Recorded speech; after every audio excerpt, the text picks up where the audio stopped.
Kasi medyo sumasakit yung paa ko. Namamaga siya, nahihirapan akong lumakad.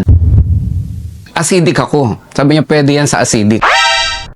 Ako nga pala si Rodrigo Agustin, 59 years old, taga Santa Mesa, Manila. Before, medyo malaki ko. Malaki ang tiyan ko, medyo mabigat na ako. Sinubukan ko itry yung mga pampapayat, uminom ako, pero wala nangyari kasi nga yung kain ko malakas. Hanggang one time, may friend akong nakausap. Sinabi niya sa akin itong Lean and Green Coffee na slimming coffee nga. Isa pa, sabi ko, acidic ako. Sabi niya, pwede yan sa acidic. Sabi ko, sige, try ko. Nung itry ko siya, nakaisang box ako okay nga, wala akong nararamdaman na acid sa katawan ko. Niluy-tuloy ko lang yung pag-inom. Ayun, nakita ko yung result. Yung timbang ko na medyo mabigat, nabawasan talaga. Kasi meron pa akong isang dahilan, kaya inano ko yun, yung pagbabawas ng timbang. Kasi medyo sumasakit yung paa ko. Namamaga siya, nahihirapan akong lumakad, sumakay ng mag-commute, umakyat sa LRT, nahihirapan talaga ako. Ngayon, yun yung isang effect pa. Nagbawas ako ng timbang, ngayon gumaang siya.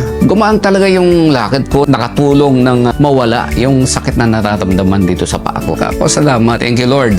Ginamit tong friend ko at si Lean and Green para umayos yung health ko. At sa mga friend ko o sa mga ibang nakakapanood nitong video na to, pwede nyo ring itry. Lalo na may hilig sa coffee, yung karamihan. Try mo si Lean and Green. Kung ano yung nangyari sa akin, pwede rin mangyari sa'yo. Ako si Grace Gutierrez and I accept Lean and Green, the Biggest Loser Challenge, Season 2. No exercise and no diet.